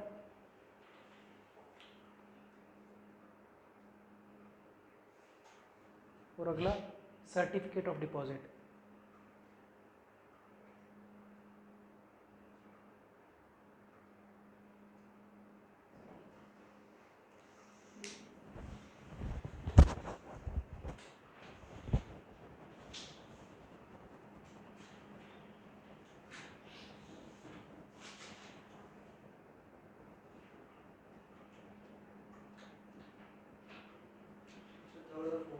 बता दूंगा, कंपनी जब पढ़ेंगे कंपनीज एक्ट वगैरह तब आ जाएगा। अगला लिखो, next forex market, foreign exchange market, उसको कहते हैं forex, foreign exchange market, foreign exchange market कहते हैं forex market.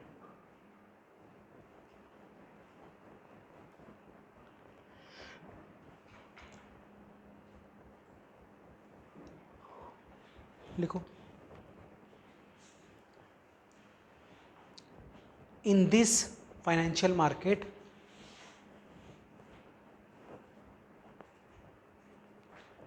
one currency is exchanged for another currency, one currency is exchanged for another currency,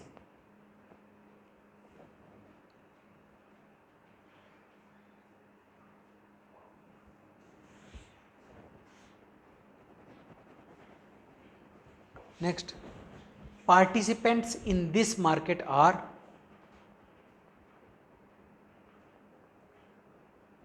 participants in this market are foreign companies,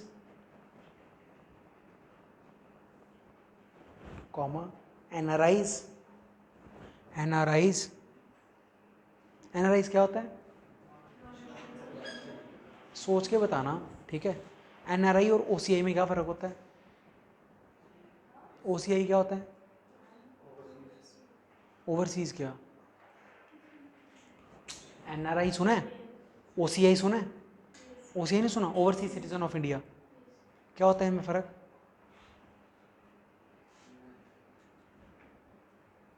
NRI को NRI vote डाल सकता है?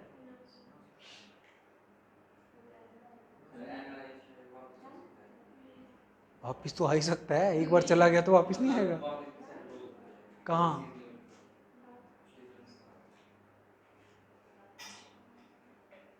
N NRI is an Indian citizen और not? Question mark है। अरे पूछ रहा हूँ यार, सिंपल सी चीज़। एनआरआई इंडियन सिटीजन नहीं है?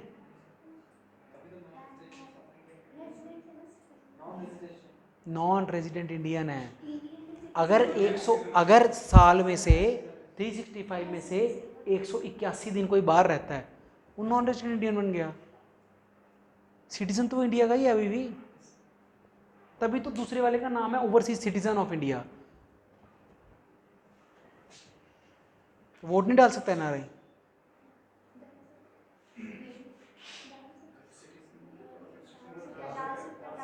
सोचो, ये बिल्कुल बेसिक चीज पूछ रहा हूँ। आपका कोई होगा ना कोई दोस्त, मना कर दिया उनको वोट डालने से मोदी ने? डाल सकता है वोट, क्यों नहीं डाल सकता? एनआरआई को राइट्स मिलते हैं सारे फंडामेंटल। एनआरआई को फंडामेंटल राइट्स होते हैं ना, वो मिलते हैं इंडिया में आ जाए तो? पक्का? एनआरआई मूवेबल और इमूवेबल प्रॉपर्टी एक्वायर कर सकता है? समझ रहे हो क्या बोल रहा हूँ? सारी लाइनें हैं प्रीवियस ईयर। एनआरआई मूवेबल और इमूवेबल प्रॉपर्टी एक्वायर कर सकते हैं इंडिया में? सोच के बताना। मूवेबल तो चलो हटाओ, इमूवेबल कर सकता है? मूवेबल इमूवेबल क्या है? जहाँ जमीन चले वो मूवेबल? क्या क्यों बोली मैंने ये लाइनें? What is movable property?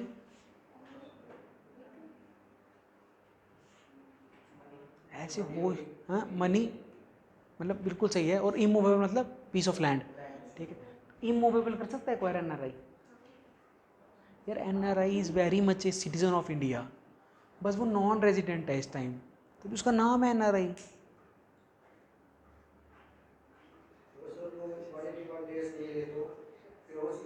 हाँ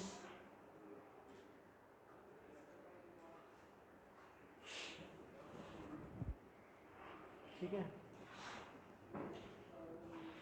कहाँ से आए थे मैं एनआरआई पे?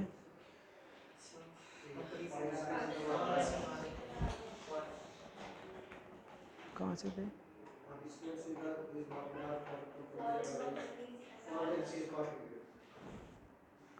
अच्छा, comma financial institutions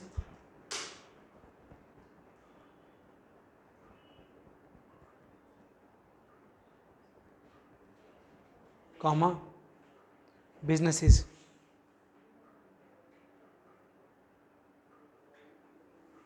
full stop.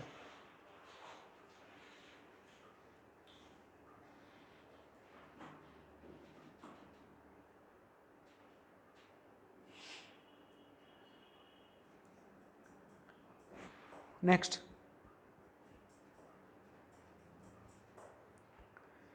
this market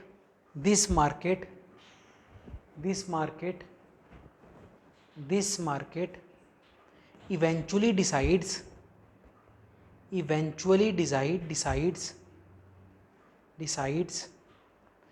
the currency rates and also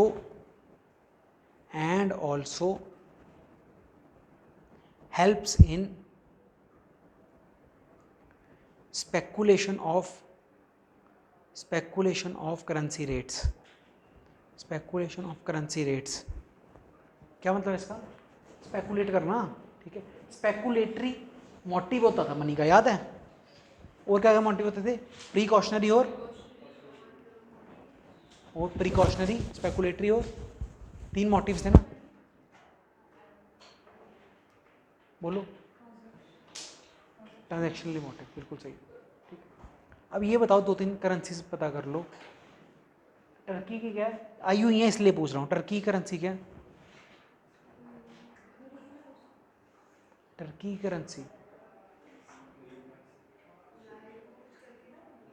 lira. China की? बोलो जोर से बोलो। युआन? अब रेमनिमडी है, उससे पहले युआन थी, अब रेमनिमडी है। युआन। जापान की? येन।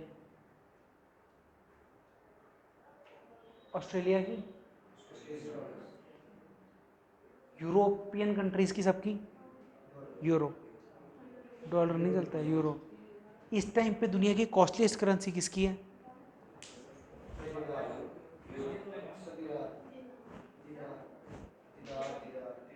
किसकी है दिनार? ये सब चीज़ें पता रखा करो मेरे हिसाब से। तो आप क्या बोल रहे हो? मेरे को भी यही याद है, देख लेना, ठीक है। तो ये करेंसीज याद रखना, ठीक है। अगला लाइन लिखो।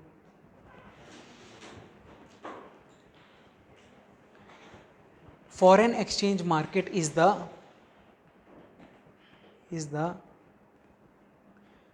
foreign exchange market is the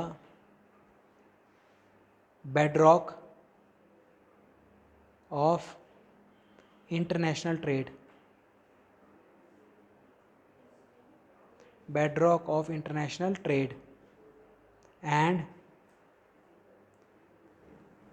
helps in facilitating trade throughout the world.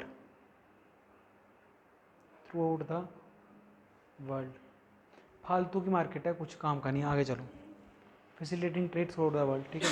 क्योंकि अगर सोचो ना, यही मार्केट नहीं होगी जो एक्सचेंज करा रही है पैसे, फिर कहाँ से चल हो जाएगी दुनिया में सारा कुछ। अगली लिखो। Commodity market.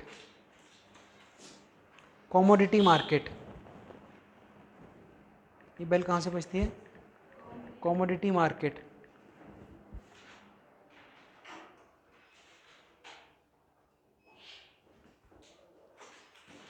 देखो, commodity market is a type of financial commodity नहीं होती, commodity market is a type of financial market. ऐसे एक सेकंड होल्ड करना, आपसे ऐसे एथिक्स का क्वेश्चन पूछ रहा हूँ कि सिंपल एथिक्स का क्वेश्चन भी नहीं है, एथिकली ऐसे ही पूछ रहा हूँ कि रिलीजन के नाम पे किसी लोगों का वो मतलब जो टाइम, मतलब जैसे क्या कहते हैं इसको, इंग्लिश में क्या वर्ड होता है, लोगों को परेशानी देना, क्या कहते हैं इसको, लोगों को प्रॉब्लम्स देना, सही है? मैं ऐसे ही सोच रहा हूँ। फॉर एग्जांपल अभी ये चल रहा है, रास्ते ब्लॉक हुए हैं, तो यहाँ से लेके त्रिकुटा नगर तक पूरा जाम रहता है। क्यों? क्योंकि यहाँ पे बंद है ना सारे रास्ते ड्यू टू अमरनाथ। तो एथिकली आपका क्या इस पे कहना है? ये सिर्फ इस रिलीजन में नहीं है, बाकी रिलीजन में भी बड़ी बार होता है। फॉर एग्जाम्पल सिखिज्म में भी यात्रा निकलती है ना, वो वाली जो गटका कहते हो, उस दिन सारे रास्ते बंद होते हैं। तो ये सब में होता है, ऐसा एक रिलीजन का नहीं है। तो ये सही है आपके हिसाब से या गलत है? मतलब बताओ।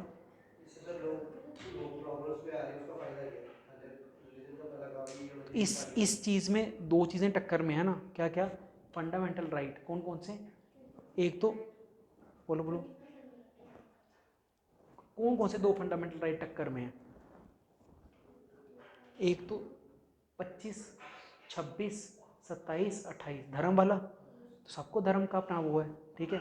सपोज आप रैली निकाल रहे हो सिखिज्म में, तो वो तो है ही। और दूसरा राइट टू मूवमेंट फ्रीडम वाला 19, ये टक्कर में आते हैं, ठीक है। ऐसे ही फॉर एग्जांपल अब तो डेली जाम लगेगा यहाँ 3 महीने, क्योंकि रास्ते बंद हैं। और ये कितनी क्रिटिकल सिचुएशन है, मतलब वो है ये railway station of A city, और ओनली सिटी इस पूरे रीजन की शायद। तो यहाँ पे अगर आपने यहीं पे 2 रास्ते ब्लॉक कर दिए, फिर बचा गया जाने का। यहाँ से मतलब इधर से लेके सैनिक कॉलोनी जाना, और शाम को कम से कम 1.5 घंटा लगता है डेली अब, और कोई रास्ता है ही नहीं, और कोई फिर दूर से है। तो ये तो है थोड़ा, ऐसे ही क्वेश्चन आते हैं सीरियसली। अगर आप ये अवेयर रहो ना, खुद सोच लो पहले ही कि क्या करना चाहिए, क्या सोल्यूशन है, तो वो फिर काम आती हैं चीज़ें, ठीक है। आगे चलो। क्या था? कमोडिटी मार्केट लिखना। इट इज़, क्या लिखा था?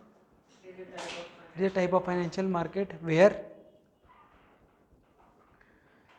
any raw material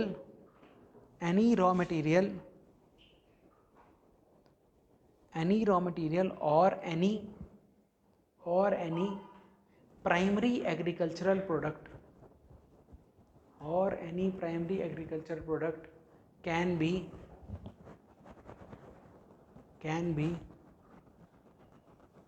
bought and sold.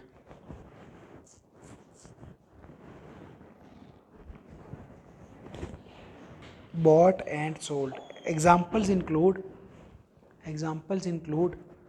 wheat, gold, crude oil, potatoes. Wheat, gold, crude oil, potatoes etcetera.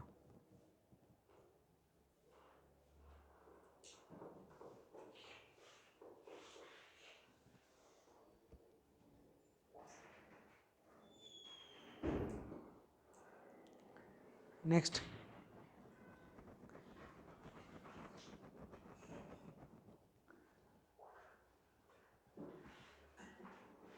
ठीक है, इसको बाद में करेंगे। अब अगले पे आ जाओ, अगली मार्केट टाइप पे। अगले लिखो,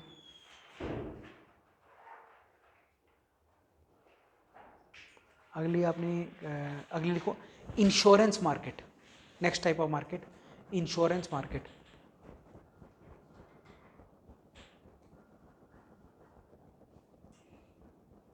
लिखो, it is a type of financial market where, type of financial market where where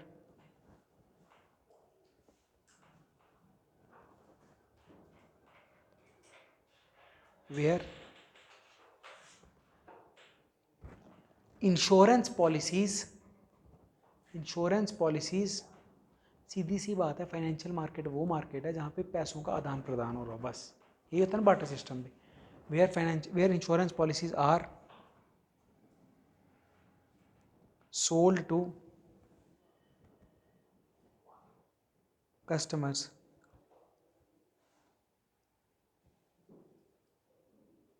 next full stop. Risk is exchanged in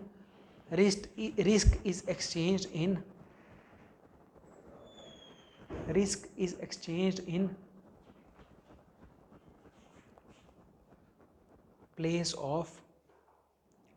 of premium, in place of premium।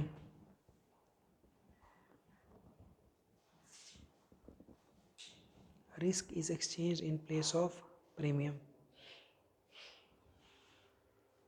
exchanged in place of premium। ठीक है, अगला लिखो,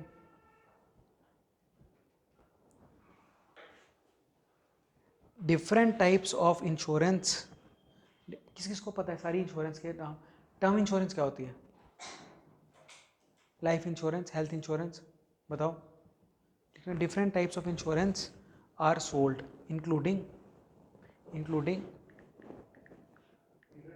insurances are sold,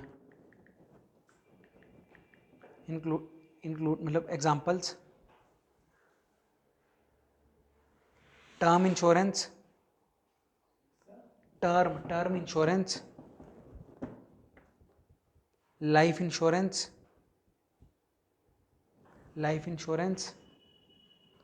health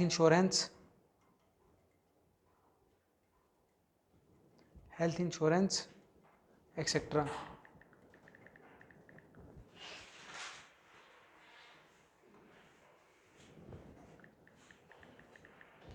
ये तीनों term insurance पढ़ के आओगे खुद से आप।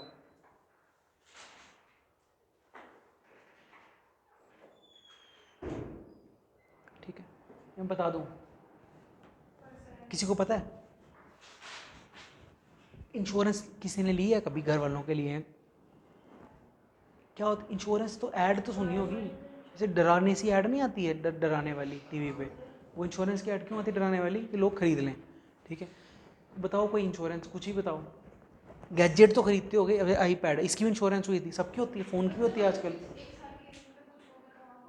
हाँ, ऐसा होता है इंश्योरेंस का। ठीक है, इंश्योरेंस होता है कि आपने कोई चीज़ ली, ठीक है, अगर उसको कुछ हो गया तो हम गारंटी ले रहे हैं कि पैसा मिल जाएगा।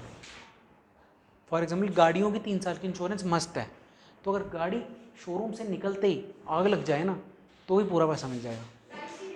क्या? हाँ, टाइम पीरियड के अंदर नहीं। ठीक है, अब टर्म इंश्योरेंस क्या होती है? टर्म्स एंड कंडीशंस अप्लाई, वो तेज बोलते हैं ऐड में। वो टर्म इंश्योरेंस क्या होती है कि आपने टर्म रख दी है कि भाई अगर सपोज करो हेल्थ इंश्योरेंस ले ली मैंने, ठीक है, कि अगर मेरे को कोई ऐसी बीमारी लग गई जिसमें मर जाना है तो मेरे को ये कंपनी पैसा देगी, इंश्योरेंस वाली कंपनी। लेकिन उसमें अगर मैंने टर्म इंश्योरेंस खरीद ली ना तो वो कंडीशन सिर्फ 3 साल तक वैलिड रहेगी।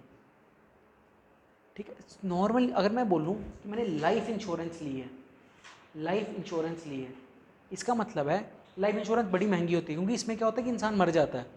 लाइफ इंश्योरेंस ली है सपोज 4 करोड़ की, कोई बोले मैंने लाइफ इंश्योरेंस ली है 4 करोड़ की, ठीक है। तो अगर ऐसी बात है लाइफ इंश्योरेंस ली है 4 करोड़ की, तो क्या होगा कि अगर सिंपल बोले तो इसका मतलब मैं अब ज़िंदगी में कभी भी मरूँ तो मुझे 4 करोड़ मिलेगा, मुझे मतलब जो बच गए, ठीक है। अब ये क्या है, इसके लिए मेरे को हर महीने पैसा देना पड़ेगा उसको, 4 करोड़ कोई मुफ्त में तो देगा नहीं, ठीक है। लेकिन अगर इसी का नाम टर्म लाइफ इंश्योरेंस हो जाए तो ये पूरी जो कंडीशन है ये किसी फिक्स्ड पीरियड के लिए वैलिड होगी, कि अगर हाँ पैसे देने हैं उसमें भी, अगर मैं उसमें क्या होगा, अगर मैं 40 से पहले पहले मर गया तो वो फिर 4 करोड़ मिलेगा, 41 में मरा तो फिर कुछ नहीं, जो प्रीमियम दिया वो भी उनका नहीं अपने अकॉर्डिंग, मतलब जो बच गए महीने के एंड में।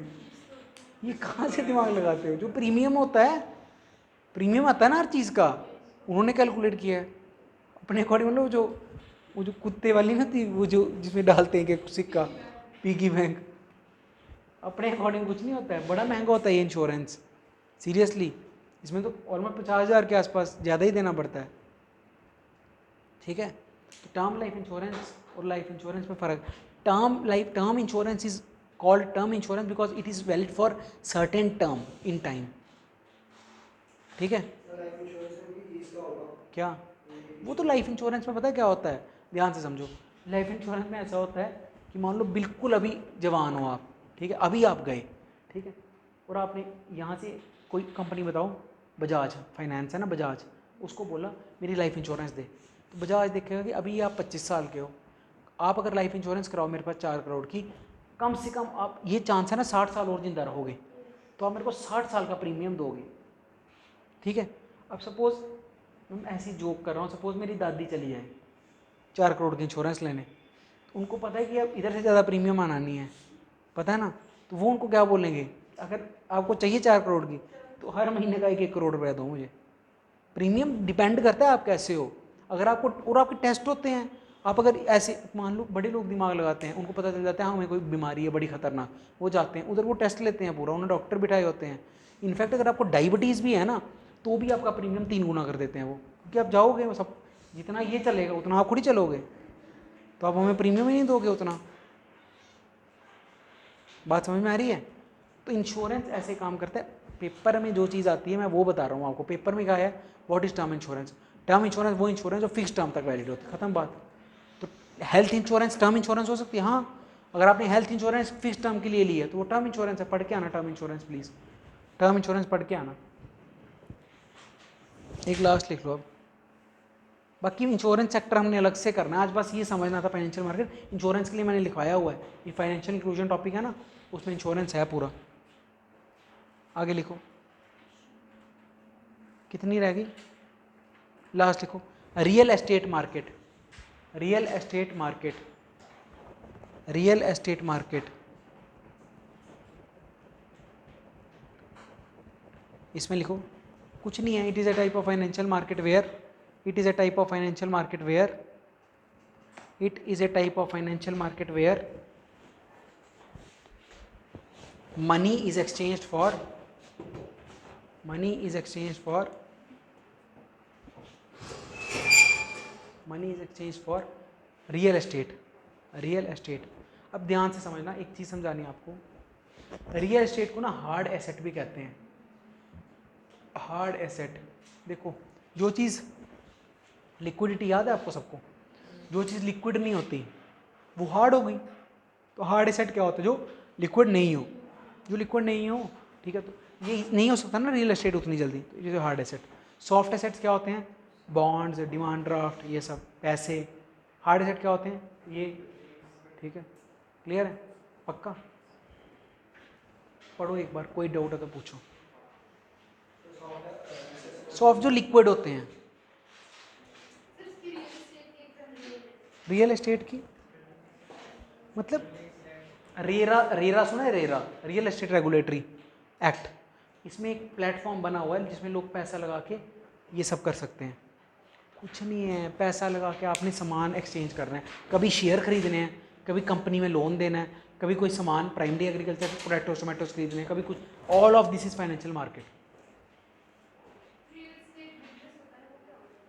यही तो होता है वो। रियल एस्टेट बिजनेस में कोई तो पैसा लगा रहा होगा ना।